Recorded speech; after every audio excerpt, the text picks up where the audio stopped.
because what will happen is if there is acceleration of growth, these guys will have earnings upgrades and will do well. And I think if there's any disappointment globally, the well-owned stocks which are growth stocks, they may suffer more. I was just looking at some data, and historically in India, the space which has really created a lot of wealth for investors is the consumption basket. I was looking at the Motilal Oswal's 23rd study, and all the 10 fastest wealth creators came from the consumption space, whether it's Maruti or the Maricos of the world or the Dabos of the world. It's always been expensive. What is your take on the consumption basket? Should one still look to buy those stocks? Nilesh, first you. So one, on the consumption side, valuations have already corrected. Second, some amount of discretionary consumption is coming under pressure. The NBFCs won't be able to provide easy credit for automobiles or for consumer durables, and to that extent sales will get impacted. So we will see some amount of corrections in consumption related stories, and that's where one can wait to get the right price to get into the stocks. On the other hand, there are some consumer stories where for last 2-3 years they had stagnated. They were not driven by leverage, they were driven by actual consumption. The growth was looking patchy compared to leveraged consumption. Now those sectors, those companies, those items could be at the break-even, at the breakout level. So I think it's time to move away from leveraged consumption to non-leveraged consumption. Okay, got that. Since we have very little time left on the show, what we're going to do is try and make it a bit more fun. Enough of the market talk, the advice. Now we're going to do a little rapid fire with you guys. Not going to give you too much time to answer. So very quickly, Amit, first to you. Which is the one stock or two stocks which was your biggest hit and biggest miss between last Samvat and now? In the last Samvat and this Samvat? Yeah. In the last 1 year. I mean, there would be several of those. I think if you see the carnage that has happened in the mid and small cap space, there are so many stocks that have fallen 30 and 40%.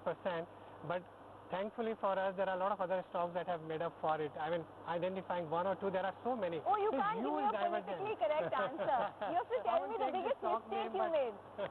The biggest There's a investment huge call. divergence in performance. I mean, if you look at Nifty, if you remove the top 9 stocks, the remaining 41 stocks, Nifty is flat, YTD, but the stocks, I mean, the index is down 15% if you remove the 9 stocks. Okay, what about you, Manish? So for us, call on pharma went pretty okay 1 year back. Some of the IT stocks did pretty okay. Where we went wrong is industrials, because to be honest, we didn't expect this kind of rupee depreciation and volatility in the macro, because the crude spike was kind of unexpected. Yeah, so those are the hits and misses we've had. Nilesh, your hits and misses? Success came from IT, failure came from NBFC space. Okay. Success came in large cap, failure came in small cap. Okay, that's good to hear. Okay. All three of you all, in terms of ranking, small and mid cap, micro cap or large cap? Your first preference? 1 year return point. 1 year, from a 1 year point of view. This to next Samvat. Small caps will do well. And micro caps? Micro caps, you have to be really choosy, and if by micro caps you mean those small exchanges, I have no idea, I don't trade them. Okay, so small caps will do well. What about you? Small and mid caps. Basically a multi-cap fund over a large cap fund now. Okay. And you? It seems to be a consensus, small and mid cap. You've been saying that for a while. Your fund has done phenomenally well. He was for 4 years, I mean, our view was that small and mid caps would outperform large cap, but I think last Diwali I said, no, there is a lot of froth in valuation now. You need to be careful for next 1 year. But I think that froth has got cleaned up quite a bit. Okay, so guys, if you are looking to buy something, then perhaps putting money in a small and mid cap fund is the best thing to do. Next, what's your biggest stress buster? Spending time with my daughter. Okay, yours?